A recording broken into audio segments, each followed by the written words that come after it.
Energy, the holy grail, is a power source that's inexpensive and clean with no emissions. Well over 100 startups in Silicon Valley are working on it. One of them, Bloom Energy, is about to make public its invention, a little power plant in a box they want to put literally in your backyard. You'll generate your own electricity with the box, and it'll be wireless. The idea is to one day replace the big power plants and transmission line grid the way the laptop moved in on the desktop and cell phones supplanted landlines. It has a lot of smart people believing and buzzing, even though the company has been unusually secretive until now. K.R. Schroeder invited us for a first look at the innards of the Bloom box that he's been toiling on for nearly a decade. What could this power? This could power a U.S. home. Average United States house? home. Entire house, 24/7, 365. Something that small? The way we make it is in 2 blocks. This is a European home. The 2 put together is a U.S. home. Because we use twice as much energy? Yeah, is that what and this will power 4 Asian homes. So 4 homes in India, your Absolutely. native country. 4 to 6 homes in our country. It sounds awfully dazzling. It is real. It works. He says he knows it works because he originally invented a similar device for NASA. He really is a rocket scientist. This invention working on Mars would have allowed the NASA administrator to pick up a phone and say, Mr. President, we know how to produce oxygen on Mars. So this was going to produce oxygen so people could actually live on Mars? Absolutely. When NASA scrapped that Mars mission, K.R. had an idea. He reversed his Mars machine, so instead of making oxygen, he pumped oxygen in. He invented a new kind of fuel cell, which is like a very skinny battery that always runs. K.R. feeds oxygen to it on one side and fuel on the other. The two combine within the cell to create a chemical reaction that produces electricity. No need for burning or combustion. No need for power lines from an outside source. In October 2001, he managed to get a meeting with John Doerr from the big Silicon Valley venture capital firm Kleiner Perkins. How much do you think I need to come up with the next big thing? Oh, that's my job, to find entrepreneurs who are going to change the world and then help them. John Doerr has certainly changed our world. He's the one who discovered and funded Netscape, Amazon, and Google. When he listened to K.R., the idea seemed just as transformative. Efficient, inexpensive, clean energy out of a box. But Google, 25 million. This man said how much money?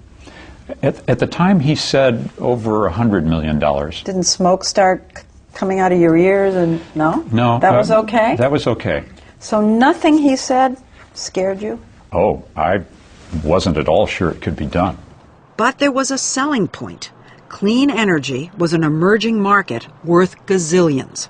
I like to say that the new energy technologies could be the largest economic opportunity of the 21st century. Was this your very first Clean energy investment? Yeah. This was the very first.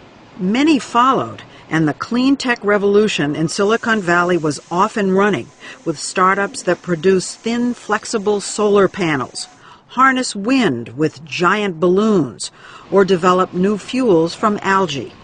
But Bloom is among the most expensive. I heard actually so far, not just from Kleiner Perkins, but total $400 million. You're in the ballpark. With that kind of money comes a lot of buzz. In Silicon Valley, every time a company raises over $100 million and they haven't come out with a product yet, everybody starts getting the heebie-jeebies. Michael Kanellis is the editor-in-chief of the website Green Tech Media. You're very skeptical. I can see this, obviously.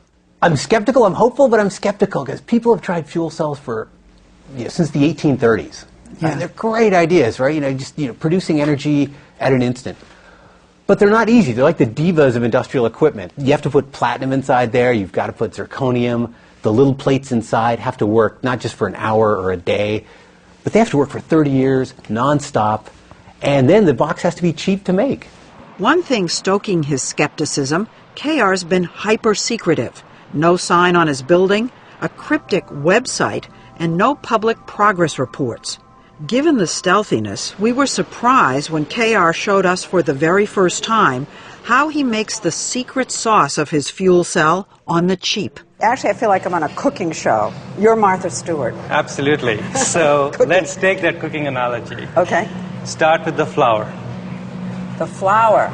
Okay? What is that? That is beach sand. It's beach sand? Ocean beaches in multiple continents has this material in abundance. He said he bakes the sand and cuts it into little squares. Okay, so this is beach sand turned magically into a ceramic. Yeah, into a ceramic. And then he coats it with green and black inks that he developed. Okay, is it a secret formula? There is a secret formula. Okay. And you take that and you apply that, you paint that on either side of this white ceramic to get a green layer and a black layer. And that's it? That's it. That's the secret. So what I'm holding in my hand is a fuel cell. This is the fuel cell? This is the fuel cell. Skinny, and this will generate power. This will generate power. One disc powers one light bulb. The taller the stack of discs, the more power it generates. In between each disc, there's a metal plate, but instead of platinum, KR uses a cheap metal alloy. The stacks are the heart of the Bloom box. Put 64 of them together, and you get something big enough to power, say, a Starbucks. So this is it? KR offered to give me a sneak peek inside the Bloom box. Nobody has seen this before. Are you going to let me look inside? Absolutely. Okay. Why not? This is... So, go ahead. Here we go. Okay. Oh. All those modules that we saw go into this big box. Fuel goes in, air goes in, out comes electricity. Is the Bloom box intended to get rid of the grid? The Bloom box is intended to replace the grid for its customers. It's cheaper than the grid. It's cleaner than the grid. Now, won't the utility companies see this as a threat and try to crush Bloom? No, I think the utility companies will see this as a solution. All they need to do is buy Bloom boxes, put them in the substation or the neighborhood, and sell that electricity. And they'll buy these boxes? They buy nuclear power plants. They buy gas turbines from General Electric. To make power, you still need fuel. Many past fuel cells failed because they needed expensive pure hydrogen. Not this box. Our system can use fossil fuels, like natural gas. Our system can use renewable fuels, like landfill gas, biogas. Solar? We can use solar. You know, it's very difficult for us to come in here and make an evaluation. How are we supposed to know whether what you're saying is true? Why didn't we talk to our first customers? He already has customers. 20 large, well-known companies have quietly bought and are testing Bloom boxes in California. Like FedEx. We were at their hub in Oakland the day Bloom installed their boxes, each one costing $700,000 to $800,000. One reason the companies have signed up is that in California, 20% of the cost is subsidized by the state, and there's a 30% federal tax break because it's a green technology. In other words, the price is cut in half. We have FedEx, we have Walmart. Yeah, yes. Walmart? Absolutely. Staples? Staples. So who was the first?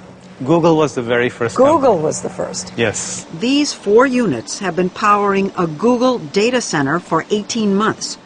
They use natural gas, but half as much as would be required for a traditional power plant. KR told us that 3 weeks in at Google, suddenly one of the boxes just stopped. Your heart just drops. Did you panic? For a short while? Yes.